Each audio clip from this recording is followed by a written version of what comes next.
사랑하는 광주교육교회 성도 여러분, 2022년 7월 13일 광주교육교회 수요 모임을 이제 시작하도록 하겠습니다.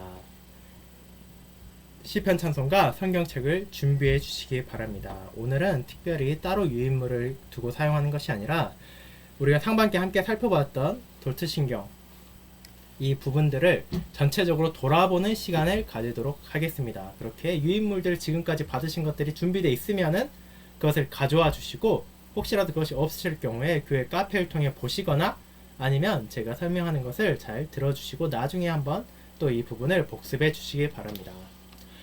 그럼 다 함께 기도드리고 오늘 모임을 시작하도록 하겠습니다. 자비로우신 하나님 아버지, 또 이번 한 주 저희를 지켜주시고 저희가 주님의 은혜 안에서 이렇게 상반기 마지막 모임을 할 수 있게 해주셔서 감사드립니다. 이번 상반기 또 코로나로 인하여 여러가지 어려움과 제약이 있는 상황에서도 저희가 함께 하나님의 말씀을 나누고 또 주님께서 전해주신 복음의 아름다움을 마음에 새길 수 있게 해주심에 감사드리옵고, 또 저희가 배운 이 진리들을 마음에 새김으로써 또 남은 생에 있어서도 주님의 자녀로서 합당한 삶을 살아갈 수 있도록 주님께 더욱더 감사하며 살아갈 수 있도록 인도하여 주시옵소서. 오늘의 이 시간을 축복하여 주옵시고, 또 우리가 한 달 반간의 방학을 가지는 동안에도 해이해지거나 나태해지는 것이 아니라 주님의 은혜에 더욱더 감사하고 주님을 찬양하며 주님의 백성의 삶을 이 세상에 증거하는 자가 될 수 있도록 돌보아 주시옵소서. 이 모든 것을 우리 주 예수 그리스도 이름으로 기도드리옵나이다. 아멘. 자, 오늘 함께 부를 찬송은 우리가 주일 오전에 불렀던 시편 7편입니다. 시편 7편 1절부터 5절까지를 천천히 다 함께 불러보도록 하겠습니다. 시편 7편을 펼쳐주시기 바랍니다. 다 함께 찬송하도록 하겠습니다. 주님 제 피난처시오니 저를 쫓는 자 막아 주소서. 사자와 같이 찢으려 덮치니 구원하소서. 제가 악으로 선을 갚고 다른 사람을 해치면서 약탈하기를 즐겼다면 절 원수 손에 두소서. 주님 진노로 일어나사 대적의 노를 벌하소서. 깨셔서 판결 위하여 문민족 주께 모으사 보좌에 올라 판단하소서. 주님 저를 제 성실과 의를 따라서 보시고 공의로 판단하소서. 의로우신 나의 하나님, 마음을 살피시는 주여, 악인의 악 끊으시고 의인 굳게 세우소서. 내 방패 도움이신 주님, 정직한 백성 구원하신다. 주님으로운 재판장, 악인 매일 벌하신다. 악인 회개치 않는다면 우리 하나님 칼가심이여 죄 고집하는 자 향해 화를 당기실 것이라. 주님 악인들 벌하실 때 화살 날리실 것이니 대적이 내게 품으나 이룰 수 없을 것이라. 악인이 죄악해 사나니 혼돈과 거짓 낳는구나. 악인이 함정 만드나 거기 자신이 빠지니 그 악금이 그에게로 돌아가 되갚음 되리라. 나 높고 의로운 주님 감사 찬양할 것이라. 자, 우리가 함께 부른 시편 7편은 의로우신 하나님 안에서 우리가 어떻게 위로를 받고 어떻게 그분의 보살핌 안에서 분명한 확신을 가질 수 있는지에 대한 찬송이었습니다. 우리가 이 오전 설교 내용을 오늘은 다시 돌아보진 않을 것이지만 또 주일 설교를 각자의 가정에서 또 각자의 묵상 안에서 살펴보심을 통하여 이 내용을 다시 마음에 새기심으로 위로를 받으시길 바랍니다. 이어서 우리가 오후에 불렀던 찬송 27장을 함께 부르도록 하겠습니다. 찬송 27장을 펼쳐주시기 바랍니다. 찬송 27장 1, 2, 3, 4절을 함께 부르도록 하겠습니다. 찬송 27장 1절, 2절, 3절, 4절을 펼쳐주시기 바랍니다.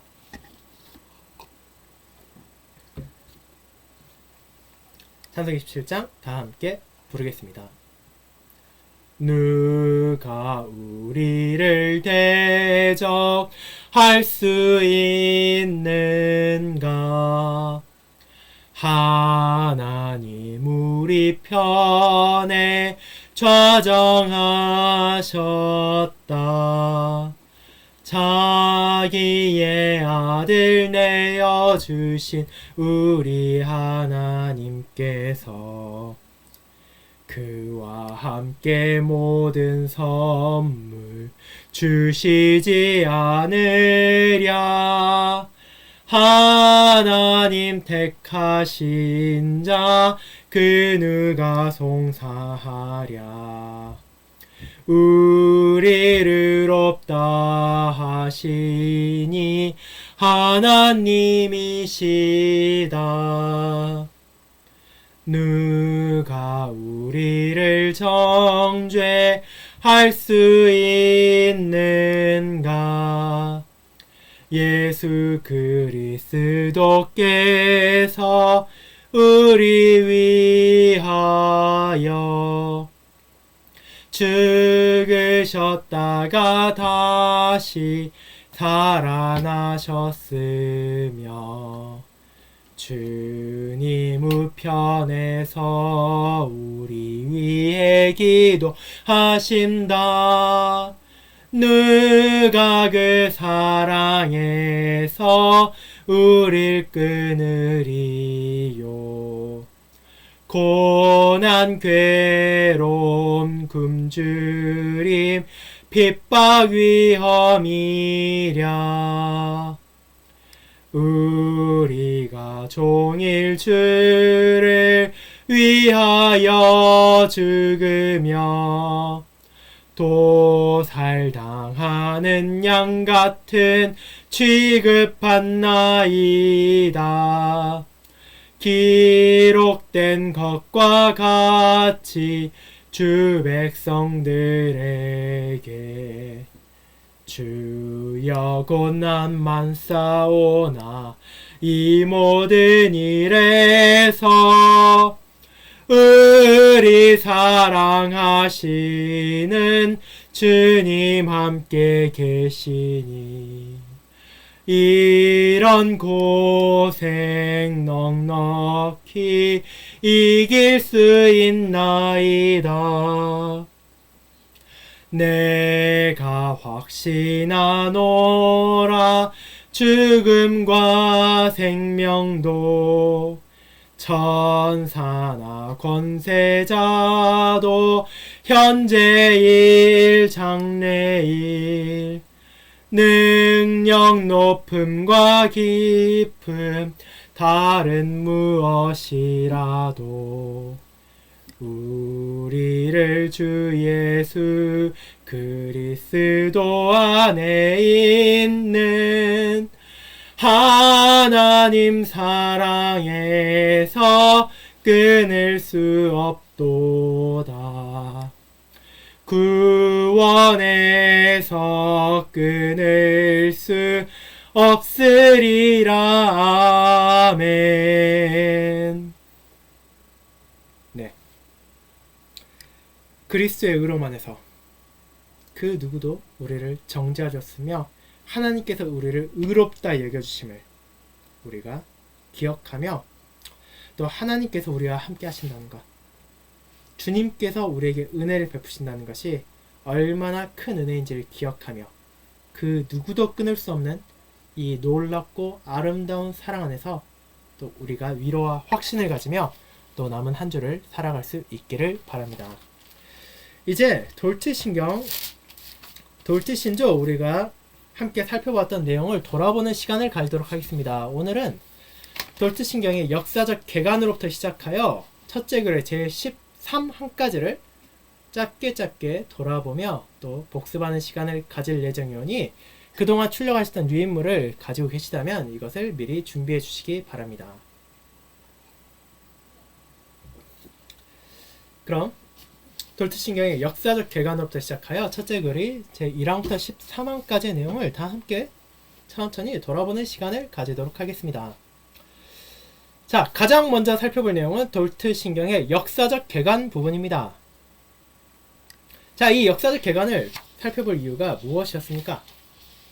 우리는 이것을 통해 이것이 어떤 배경에서 나온 신경이며 또 이 2단 돌트신경이 반박하는 알미니안주의가 어떤 뿌리를 가지고 있는지를 살펴볼 수 있었습니다.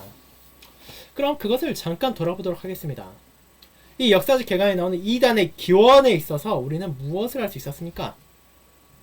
사실 알미니안주의가 어느 날 갑자기 새롭게 나타난 완전히 새로운 무언가가 아니라 이미 먼 옛날로부터 뿌리를 가진 2단이라는 사실이었습니다. 자, 그것을 우리가 어떻게 볼 수 있습니까? 가장 먼저 우리는 이스라엘 백성들, 구약 시대에조차 이것에 뿌리가 있다는 것을 보게 됩니다. 그들은 하나님의 율법을 외적으로 순종하는 한 하나님의 호의가 당연히 주어질 것이라 여겼습니다. 그 말이 무엇을 가리킵니까? 우리의 행동, 우리의 무언가, 즉 하나님의 말씀을 진심으로 마음을 다해 섬기는 것이 아니라 그저 외적으로만 흉내만 내도 하나님께서 그것을 받아들이신다는 잘못된 생각입니다. 그리고 이 생각은 사실 이어지는 수많은 이단들에게도 영향을 주고 사람들을 흔들고 위협하는 아주 근본적인 우리의 욕망을 찌르고 있습니다. 우리의 본성, 죄악된 본성은 하나님을 전심으로 사랑하기보다는 때로는 마음을 내려놓고 그저 행동으로만, 외적으로만, 사람들에게 보이는 정도로만 해도 충분하지 않을까 하는 생각을 가지기 때문입니다.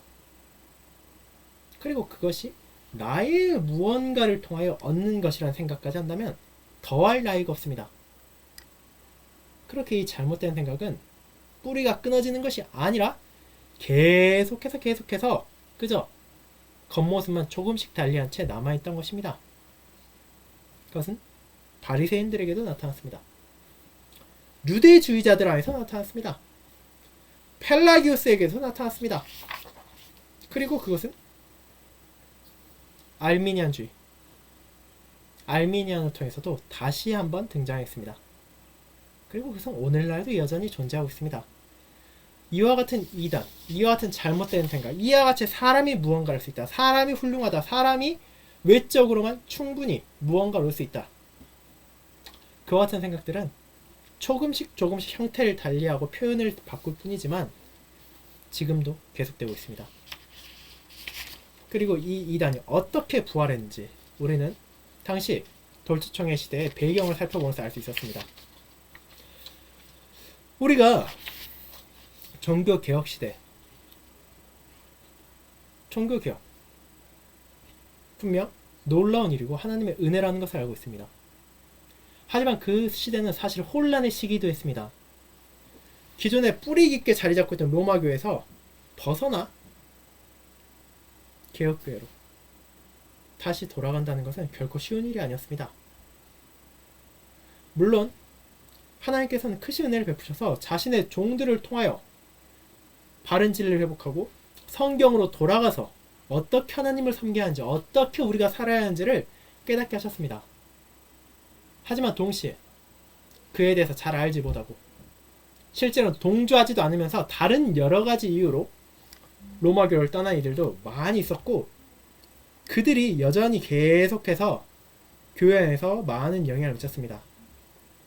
그리고 그 가운데 알미니안주의, 즉 야콥스, 아르미니스에게 영향을 준 이들이 있었고, 알미니우스에게 동의하는 이들이 그 가운데 생겨났습니다. 그렇게 알미니안주의가 새롭게 다시 시작할 때 많은 이들이 그에 동의를 했지만, 하나님께서는 자신의 은혜를 통하여 이 알미니안주의가 잘못되었다는 것을 돌트 총회에서 선포하게 하였습니다. 자, 그렇다면 마지막으로 하나만 생각해 봅시다. 어떻게 이렇게 많은 사람들이 이단에 그토록 쉽게 흔들렸습니까? 겨우 100년 전에 종교개혁이 시작되었는데 어떻게 네덜란드의 교회 안에서 그토록 위험한 이단이 빠르게 퍼질 수 있었습니까? 그것은 첫째로 상당수의 신부들이 종교개혁으로 들어왔지만 그들이 정말 그 진리를 받아들였다기보다는 그저 도덕적 부패에 불만을 가지고 온 자들이었기 때문입니다. 그렇게 그들은 기존에 잘 알고 있던 이미 자신들에게 친숙한 알미니안의 가르침을 칼빈이나 루터의 가르침보다 더 선호했습니다. 그뿐만 아니라 정부 역시 이를 선호했습니다. 학론파들, 즉 알미니안주의자들은 교회가 정부에 의해 다스려진다고 믿었기 때문입니다. 그렇게 그 당시 많은 지역의 총독이나 군주들은 이 사실을 기꺼워했습니다. 기왕이면 교회도 자신들이 다스리면 얼마나 좋겠습니까? 그렇게 이와 같이 종교인들과 정치인들이 힘을 모았기에 이 알미니안주의가 빠르게 퍼져나갈 수 있었습니다. 그러나 이 돌트 총회를 통하여 우리는 그것이 왜 잘못되었는지, 그리고 그것이 교회 안에 결코 뿌리를 내려서 안 된다는 것을 알게 되었고, 또 그것을 지금까지도 보존하고 있습니다. 자, 그렇다면 도대체 알미니안주의자들이 도대체 무엇을 잘못 주장했고 교회가 그것을 어떻게 반박함으로써 진리를 지켜나가는지를 돌트신경의 첫째 교리 하나님의 선택과 유기의 제1항부터 13항까지를 돌아보며 살펴보도록 합시다. 저는 이에 대해 각 항을 제목을 읽고 그 항의 내용을 읽은 후에 짧게 우리가 살펴본 내용을 복습함으로써 이를 돌아보고자 합니다. 먼저 제1항을 보도록 합시다. 유인물이 없으시다면 시편 찬송 535쪽부터 시작되는 돌트신경 첫째 교리를 펼쳐주시기 바랍니다. 제1항, 하나님 앞에서 정죄받아야 할 전 인류, 모든 사람이 아담 안에서 범죄하였고 저주 아래 놓여 있으며 영원한 죽음에 처해지는 것이 마땅하기 때문에 혹 전 인류를 죄 가운데와 저주 아래 버려두시며 그 죄 때문에 그들을 정죄하시는 것이 그분의 뜻이라 할지라도 하나님께서는 아무에게도 불의를 행하신 것이 아닙니다. 사도들의 말씀은 이러합니다. 온 세상으로 하나님의 심판 아래 있게 하려니라. 모든 사람이 죄를 범하였음에 하나님의 영광에 이르지 못하더니 죄의 싹은 사망이니라. 자, 돌트신경은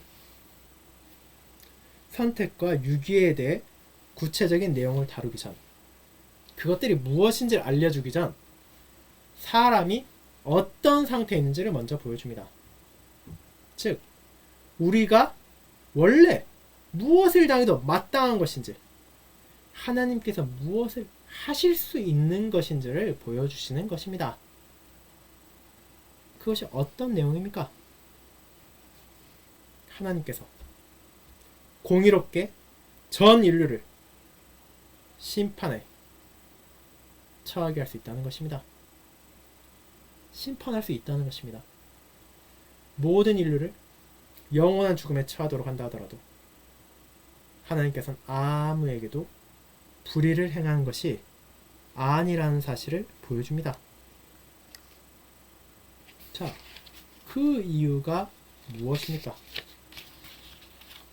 우리가 아담 안에서 죄인이기 때문입니다. 그리고 우리의 삶 가운데도 끊임없이 죄를 지었기 때문입니다. 자, 그런데 여기서 이 부분이 나온 이유가 있습니다. 알미니안주의자들이 이를 반대하기 때문입니다.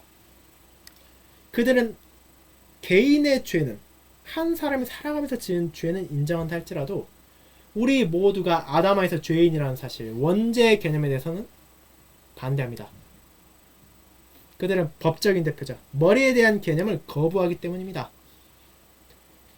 그렇게 그들은 하나님께서는 모든 인류를 한 명의 아담 안에서 결백한 상태로 창조하지 않으셨습니다 라고까지 말합니다.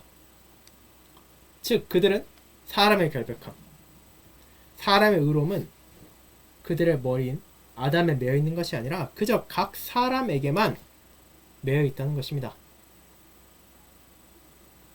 그러나 이것은 성경에 어긋난다는 것을 우리는 알게 됩니다.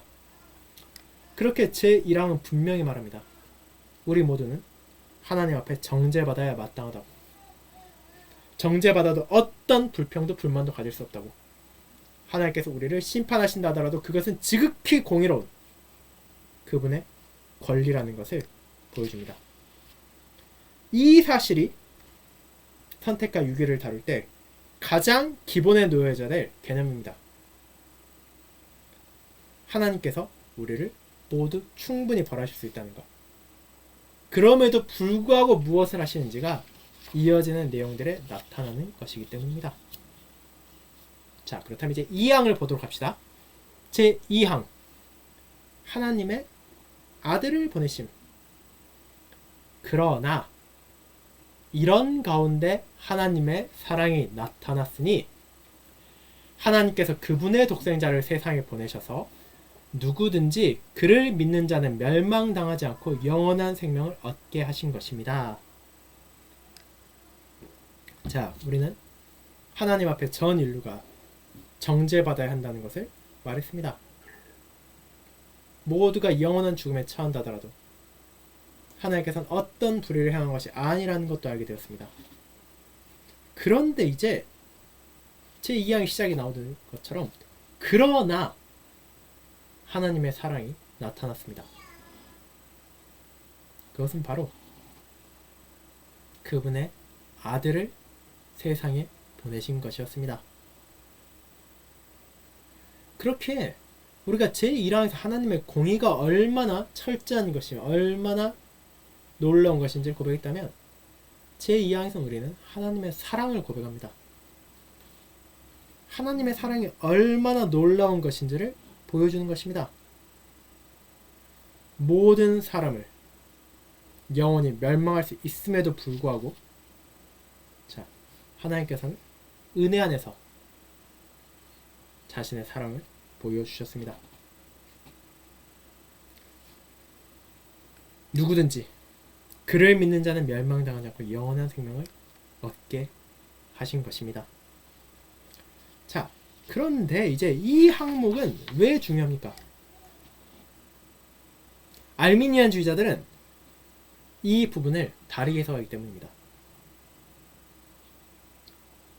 알미니안주의자들은 결국 여기 본문에 나온 것처럼 그를 믿는 자는 멸망당하지 않는다. 그렇게 사람이 자신의 믿음을 통하여 구원받을 수 있다. 누구라도 구원받을 수 있다. 그가 스스로 믿음을 가진다면, 그가 스스로 하나님께 나아간다면, 그것이 바로 그들의 주장입니다. 즉 개인의 믿음, 개인의 행동이 그의 삶을 결정한다는 것입니다. 그러나 우리는 그것이 아니라는 것을 보게 됩니다. 그리고 우리가 이 내용을 점점 살펴볼 때 우리는 믿음까지도 하나님의 은혜라는 것을 깨닫게 될 것입니다. 그것을 우리는 이어지는 항목들을 통해 천천히 그리고 세심하게 살펴볼 것입니다. 제3항을 보도록 합시다. 제3항 복음의 설교. 하나님께서는 자비롭게도 사람들이 믿음을 갖도록 하기 위해 그분이 뜻하시는 사람에게 뜻하시는 때에 이 가장 기쁜 소식을 전할 사자를 보내십니다. 이 사자들의 사역으로 사람들은 회개와 십자가에 못 박히신 그리스도를 믿는 믿음의 부름을 받습니다. 그런즉 저희가 믿지 아니한 이를 어찌 부르리요? 듣지도 못한 이를 어찌 믿으리요? 전파한 자가 없이 어찌 들으리요? 보내심을 받지 아니하였으면 어찌 전파하리요? 라는 것이 제3항입니다. 자,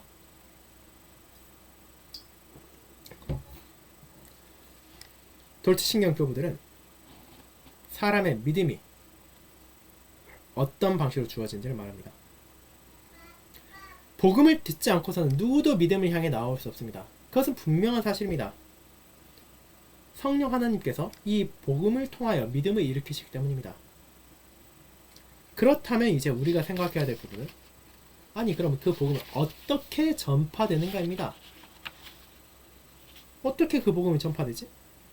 어떻게 우리가 그 믿음을 가질 수 있지? 그것은 오직 하나님께서 자비롭게도 자신의 종들을 뜻하시는 때에 뜻하는 사람들에게 보내기 때문입니다. 하나님께서 모든 때에 모든 사람들에게 복음을 전하지 않으십니다. 그분은 자신의 주권 안에서 자신의 뜻한 자들에게 뜻한 때에 그 종들을 보내시기 때문입니다. 그런데 이에 대해 알미니안주의자들은 어떻게 반박하는지 아십니까? 그들은 다음같이 말합니다. 하나님께서 다른 민족에게는 복음을 보내주시지 않으시고 어느 한 민족에게만 복음을 보내주신 것은 단지 그분의 뜻에 선하신 기쁨 때문이 아니라 그 민족이 복음이 설교되지 않은 다른 민족보다 더 선하고 더 가치가 있기 때문이다 라고 말합니다. 즉, 이 복음의 설교에 있어서도 하나님께서 그 복음을 선포하는 자들을 보낼 때 더 선한 자들에게, 더 가치 있는 자들에게만 보낸다는 것입니다. 그러나 그렇지 않다는 것을 오직 하나님의 주권적인 뜻 안에서 그분이 뜻하는 자에게, 그분이 뜻하는 민족에게 보내진다는 것을 우리는 기억해야 합니다. 알미니안주의자는 우리가 이후에도 보겠지만 끊임없이 사람의 가치, 사람의 무언가를 붙잡습니다. 자신들이 복음을 받은 것도 결국 우리가 더 선하고 우리가 더 가치 있기 때문에 하나님께서 보내신 것이다 라고 말합니다.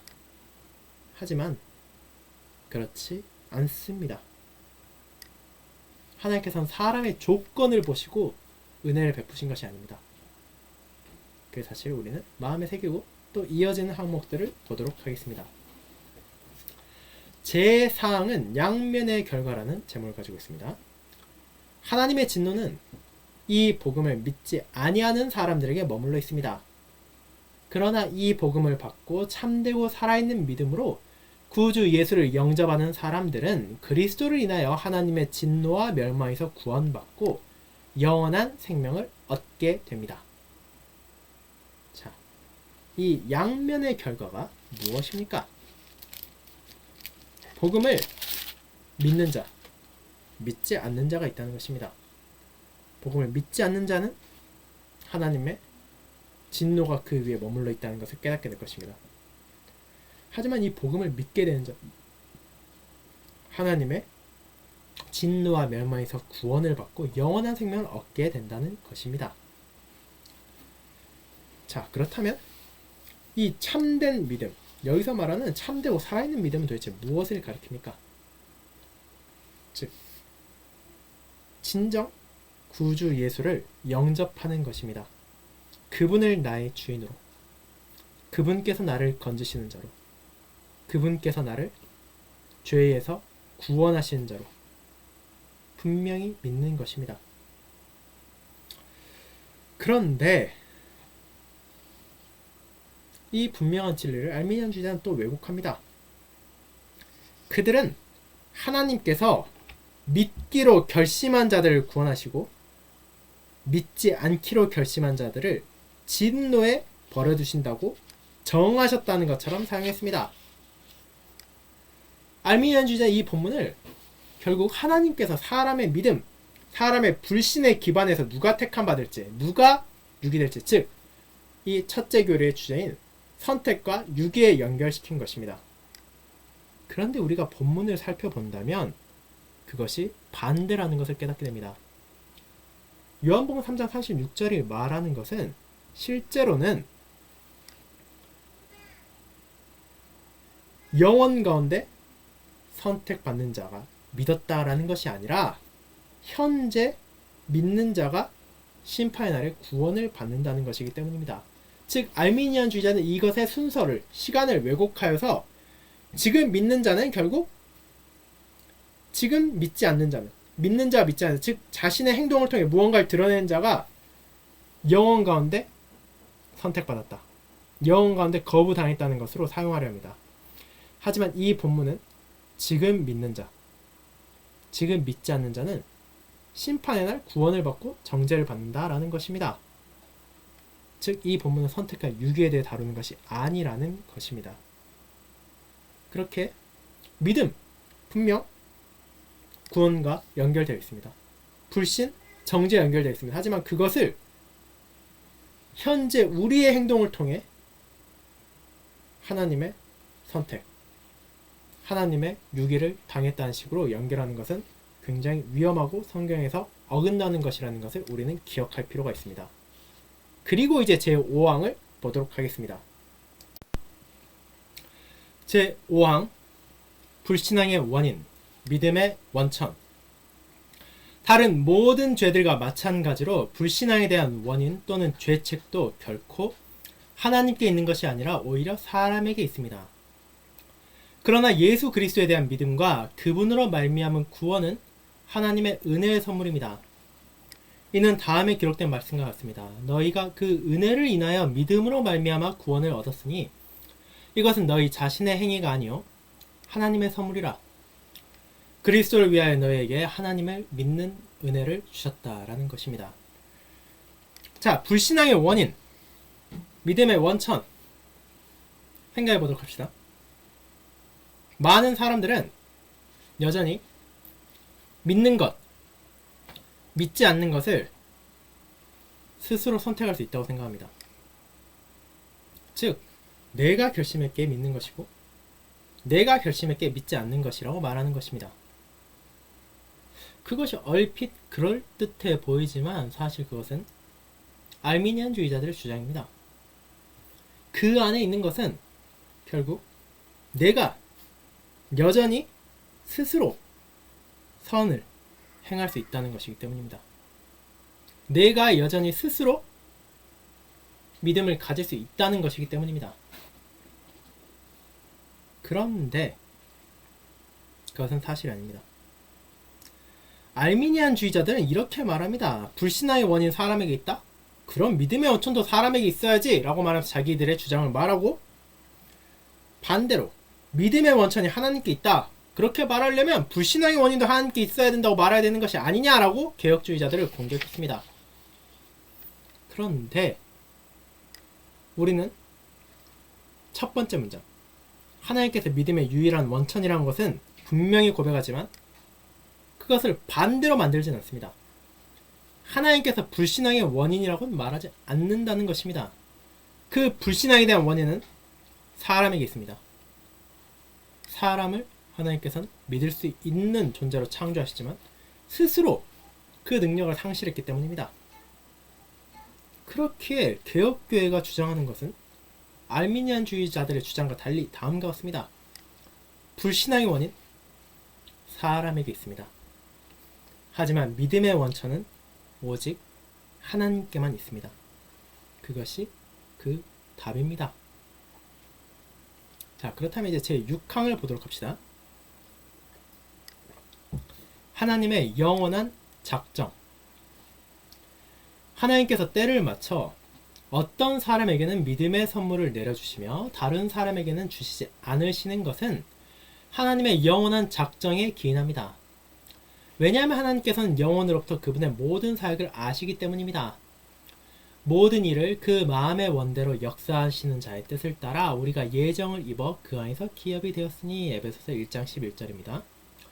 선택하신 자들이 아무리 완고하다 할지라도 하나님께서는 이 작정에 따라 그들의 마음을 부드럽게 하시고 또 믿음에 기울어지게 하십니다. 그러나 하나님께서는 공정한 판단으로 선택되지 아니한 자들을 그들 자신의 악함과 완고함 가운데 내버려 두십니다. 특별히 여기에서 그 심오함과 자비하심이 우리에게 드러나며 동시에 동등하게 정죄받아 마땅한 사람들 사이에 공정한 구별 또는 하나님의 말씀에 계시된 선택과 유기의 작정이 드러납니다.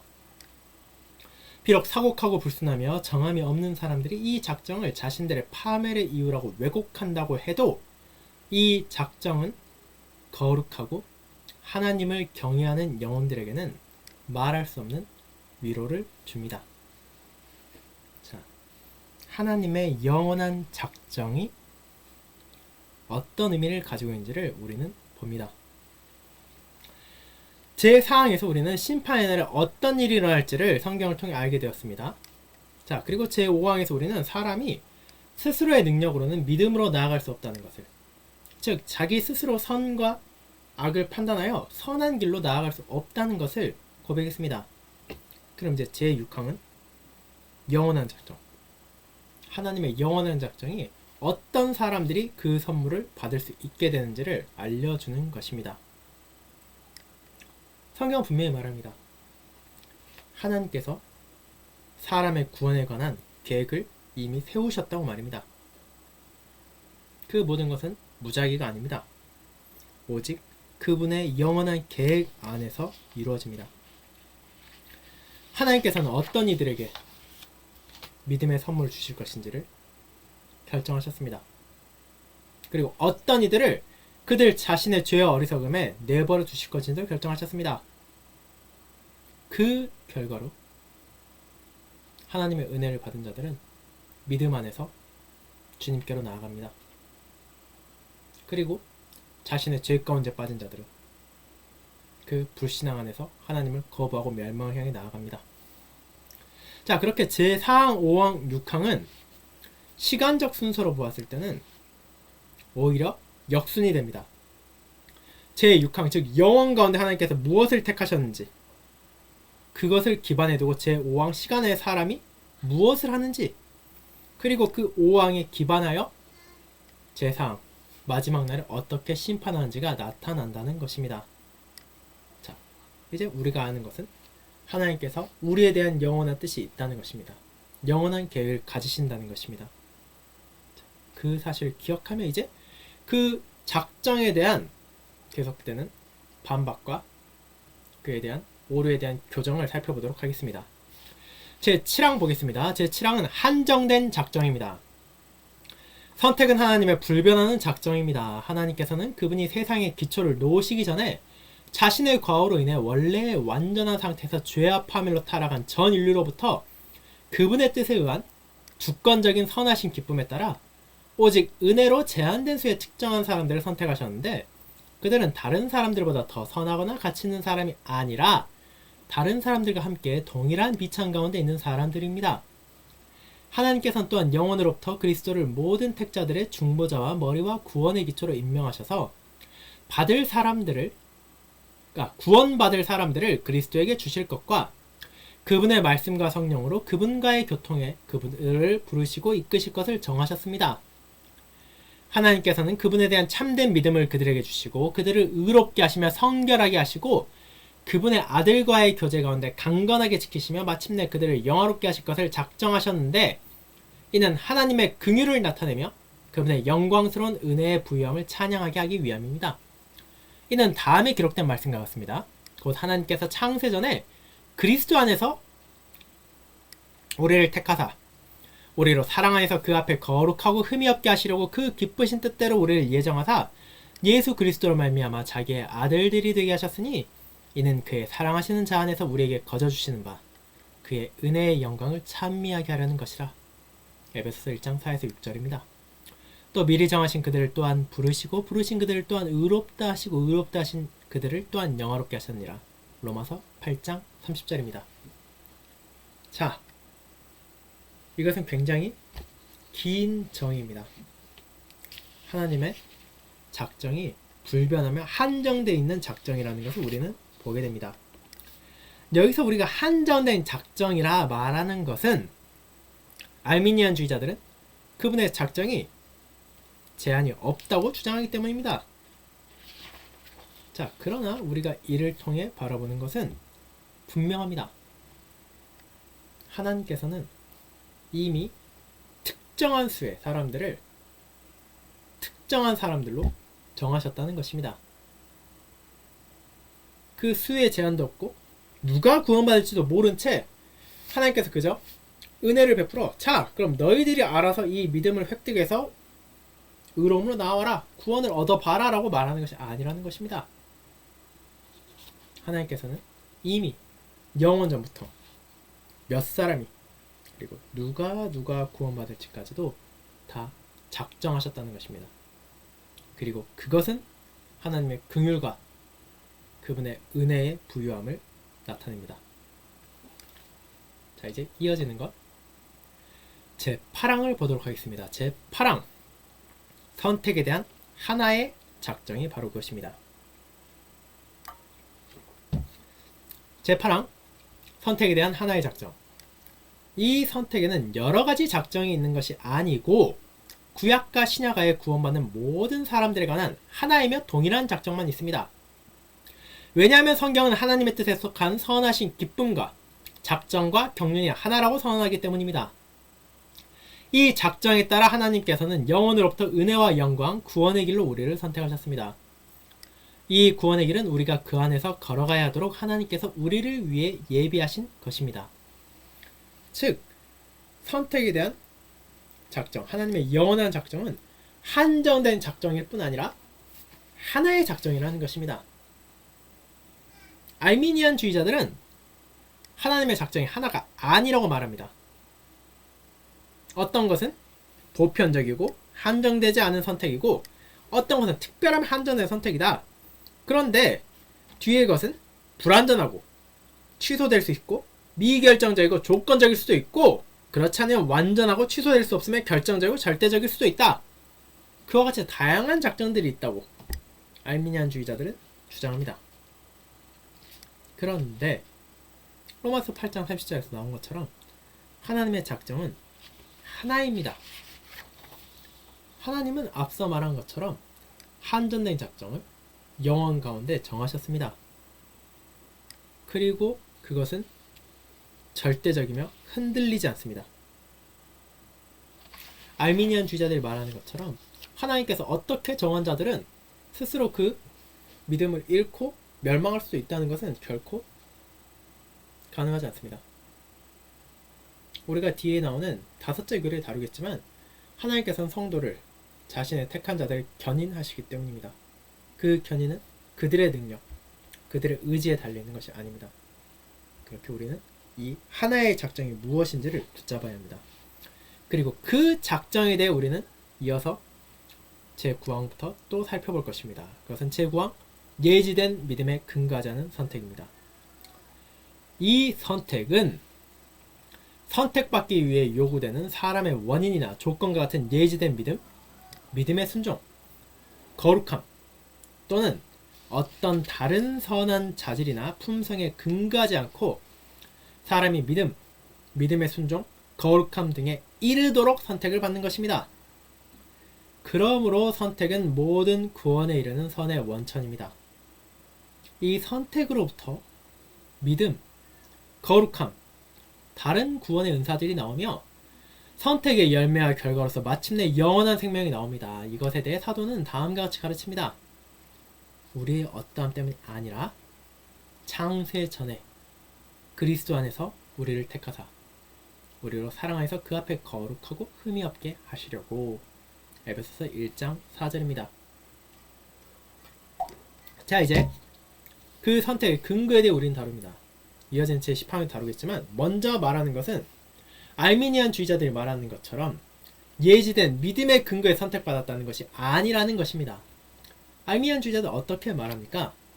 그들은 하나님께서 선택하실 때, 영혼 가운데 선택할 때 결국 누가 믿을지, 누가 믿지 않을지를 예제를 하고 그에 따라 선택한다는 것입니다. 그럼 무엇이 달라집니까? 그 선택의 주체는 결국 누가 됩니까? 아무리 하나님께서 스스로 선택하신다 하더라도 그것이 나의 믿음, 나의 불신에 매여 있는 것이라면 결국 그것의 궁극적인 주체는 내가 됩니다. 내가 믿었기에, 내가 순종했기에, 내가 거룩했기에, 내가 선한 자질을 가지고 있고, 내가 선한 품성을 가지고 있기에 하나님께 선택을 받은 것입니다. 그렇게 선택을 완전히 하나님 쪽이 아니라 사람 쪽으로 옮겨놓은 것입니다. 그것은 그들의 생각, 사람이 여전히 선한 일을 스스로 할 수 있다는 개념에 기반하고 있습니다. 그러나 우리는 그것이 옳지 않다는 것을 이미 몇 차례 고백했습니다. 그리고 그것을 다음 항에서 다시 한번 살펴볼 것입니다. 그것은 제10항, 하나님의 선하신 기쁨의 기초를 둔 선택으로 우리를 인도합니다. 이 은혜로운 선택의 원인은 오직 하나님의 선하신 기쁨입니다. 이 선하신 기쁨은 하나님께서 모든 가능한 조건들로부터 구원을 위한 조건으로서 사람의 어떤 자질이나 행위를 선택하신 것을 잊지 않고 그분께서 보통의 많은 죄인들 중에서 특정한 사람들을 그분 자신의 소유로 양자 삼으셨다는 것에 있습니다. 왜냐하면 다음과 같이 기록되어 있기 때문입니다. 그 자식들이 아직 나지도 아니하고 무슨 선이나 악을 행하지 아니한 때에 택하심을 따라되는 하나님의 뜻이 행위로 말미암지 않고 오직 부르시는 이에게로 말미암아 서게 하려 하사 리브가에게 이르시되 큰 자가 어린 자를 섬기리라. 창세기 25장 23절 하셨나니 기록된 바 내가 야곱은 사랑하고 에서는 미워하였다. 말라기 1장 1, 2, 3절 1장 2, 3절 하심과 같으니라. 로마서 9장 11에서 13절입니다. 영생을 주시기로 작정된 자는 다 믿더라. 사도행전 13장 48절입니다. 자, 이 선택 어디에 기초를 둡니까? 예지된 믿음의 기초를 두지 않았다면 다른 무언가에 분명 그 선택의 근거가 있을 것입니다. 그리고 그것은 바로 하나님의 선하신 기쁨임을 우리는 고백합니다. 이 선택은 사람의 행위에 기반하는 것이 아닙니다. 누군가가 더 훌륭해서, 누군가가 더 뛰어나서 선택받은 것이 아니라는 것입니다. 하나님 앞에서 모든 사람은 전적으로 동일합니다. 전적으로 죄인이며 비참하며 심판받아 마땅한 존재들입니다. 그런데 하나님께서는 누군가를 택하고 택하지 않으셨습니다. 그리고 그것은 오직 그분의 선하신 기쁨 안에 있습니다. 로마서 9장 15절에서 23절을 통해 우리는 하나님의 주권을 읽습니다. 그에서 하나님은 토기장이의 비유를 통해 묘사됩니다. 어떤 토기장이, 즉 그 항아리나 그릇을 만드는 사람이 진흙 한 덩이를 가져다가 이 덩이로 무엇을 만들지 정하는 것은 온전히 그의 뜻에 있습니다.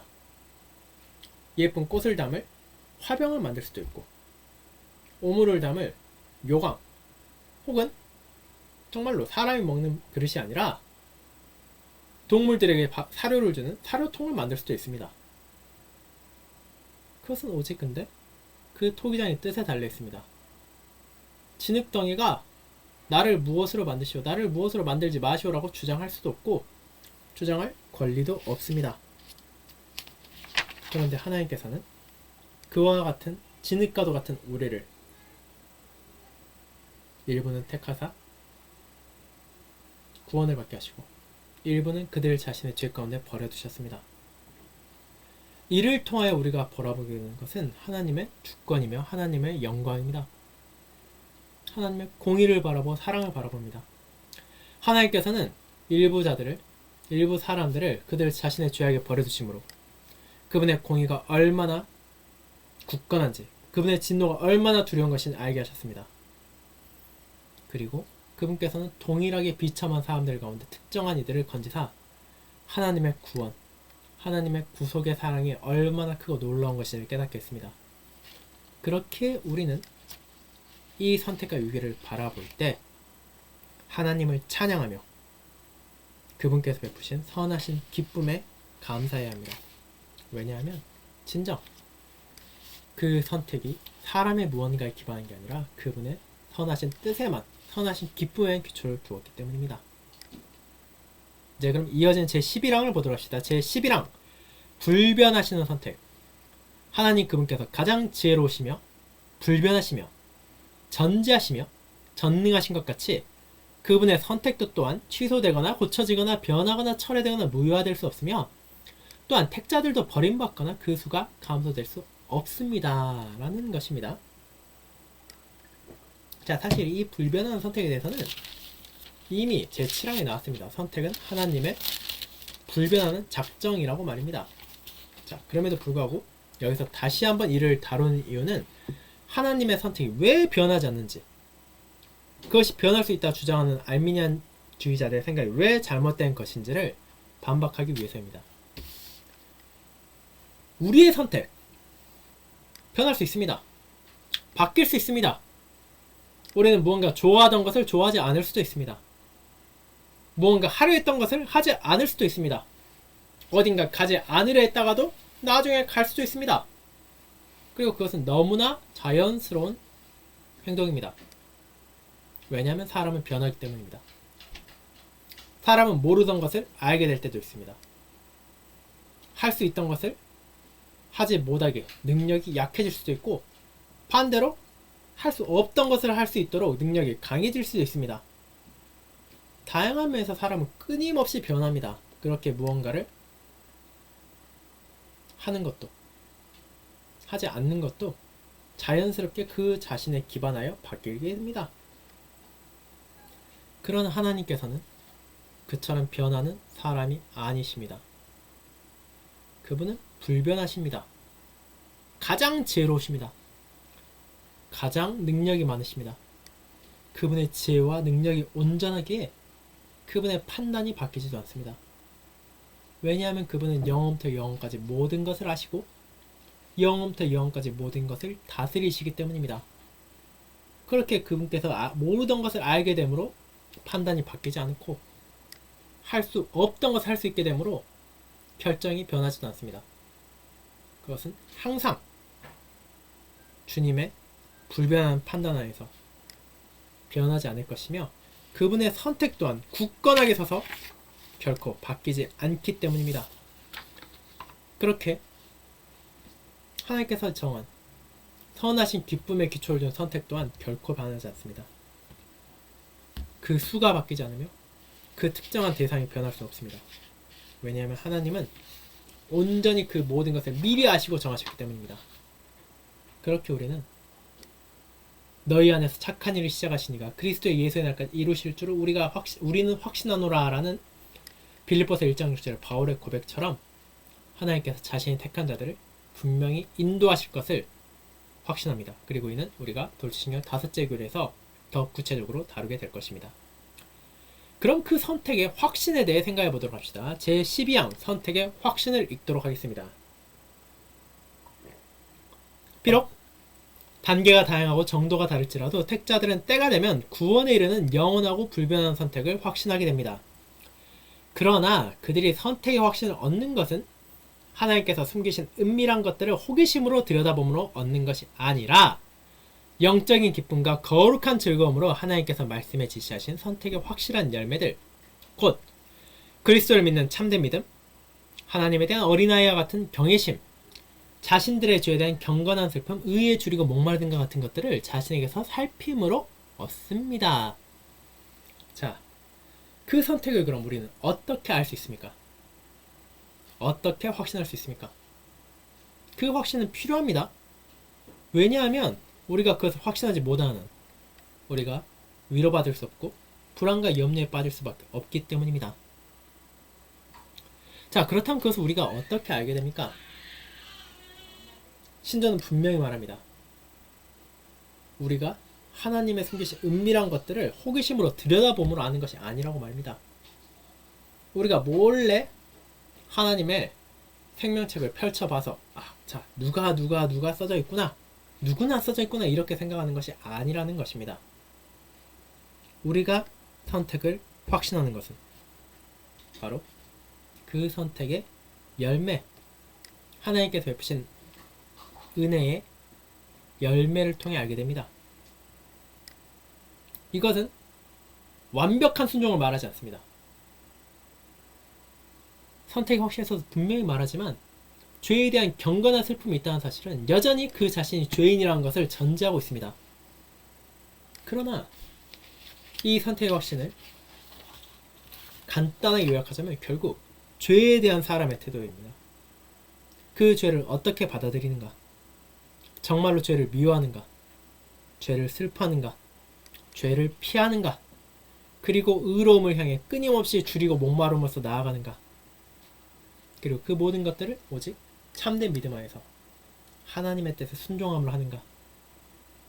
그 열매를 통해 우리는 이 선택을 확신할 수 있게 된다는 것입니다. 그렇게 그 열매는 결코 무의미하지 않습니다. 그 열매를 통해 구원받는 것은 아니지만 그 열매를 통해 우리는 나에게 베풀어진 은혜를 확신할 수 있기 때문입니다.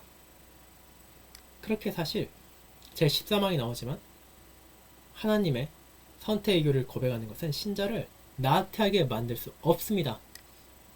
오히려 그 반대입니다. 그럼 이제 제13항 이 확신의 가치를 살펴보도록 하겠습니다. 제13항 이 확신의 가치. 이 선택에 대한 깨달음과 확신을 통해 하나님의 자녀들은 날마다 그들 자신을 하나님 앞에 겸비케 하고 그분의 깊으신 긍휼을 경배하며 그들 자신을 정결케 하고 그들을 먼저 지극히 사랑하신 그분을 쉼없이 열렬히 사랑하기 위한 더 큰 이유를 갖게 됩니다. 그러므로 이 선택의 교리와 이 교리에 대한 숙고가 하나님의 계명을 순종함에 있어 그들을 나태하게 하거나 거짓된 안정감을 가져온다는 것은 전혀 사실이 아닙니다. 하나님의 공의로운 심판 가운데 이런 일은 선택의 은혜를 가졌다고 경솔하게 추정하는 사람들 또는 그것에 대하여 헛되고 무례하게 짓거리지만 택자들의 길로 걷기를 거부하는 사람들에게서 종종 일어납니다. 자, 이 확신의 가치, 그것은 무엇을 가져옵니까? 우리가 확신을 가질 때, 선택의 확신을 가짐으로써 우리는 풍성한 위로를 받으며 우리가 더욱더 하나님 앞에 겸비하게 될 더 큰 이유를 줍니다. 왜냐하면 그 선택이 나의 무언가로 인해 정해진 것이 아니기 때문입니다. 나는 부족하고 나는 연약하며 나는 비참합니다. 나의 구원에 조금도 스스로의 힘으로는 기여할 수 없습니다. 그럼에도 하나님께서 깊으신 긍휼로 우리를 새롭게 하시고 정결하게 하시며 우리를 더욱더 진리 안에서 그분을 사랑할 수 있도록 인도하셨습니다. 그렇게 이 선택의 교리를 숙고하면 우리를 더욱더 경건하게 하고 더욱더 우리가 신실히 주님의 뜻에 순종하도록 만듭니다. 물론 모든 사람들이 그렇진 않습니다. 이를 잘못 이해한 사람들 분명히 있습니다. 선택 은혜를 가졌다고 경솔하게 추정하는 사람들 또는 그것에 대하여 헛되고 무례하게 짓거리는 택자들의 길로 걷기를 거부하는 일부의 사람들도 있습니다. 하지만 그들은 그 열매를 통해 무엇을 증거합니까? 자신들이 죄인이라는 것을, 자신들은 그 은혜를 받은 자가 아니라 오히려 그 은혜를 받지 못한 자라는 것을 증거할 뿐입니다. 그에 반해 택자들은 하나님의 은혜를 바라볼 때, 하나님의 사랑을 바라볼 때 자신을 겸비하게 합니다. 하나님께서 먼저 나를 사랑하시고 하나님께서 먼저 나를 돌보시고 하나님께서 먼저 나를 건지셨기에 우리는 그에 대해 찬양할 뿐입니다. 그에 대해 순종할 뿐입니다. 그렇게 선택을 확신한다는 것은 우리가 그 선택을 확신하게 하는 열매를 맺는데 감사의 선행을 하는데 가장 가치 있는 자극이 된다는 것을 우리는 제14망을 통해 살펴봤습니다. 자, 여기까지 우리가 상반기에 살펴본 돌트 신조의 첫째 교리 제1항부터 14망까지 내용이고 그 역사적 배경이었습니다. 이것을 볼 때 아셨겠지만 이 항목은 하나하나 떼어놓고 보아서는 이해하기 어려울 때도 있습니다. 그렇게 전체 교리를 우리가 충분히 이해할 수 있도록 때가 될 때마다 이 내용을 복습하시고 다시 한번 마음에 새기시길 바랍니다.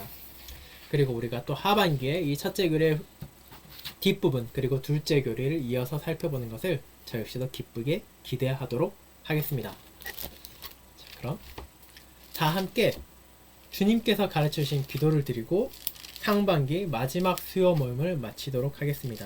다 함께 주기도문을 드리도록 하겠습니다. 하늘에 계신 우리 아버지여, 이름이 거룩히 여김을 받으시오며 나라가 임하옵시며 뜻이 하늘에서 이룬 것 같이 땅에서도 이루어지이다.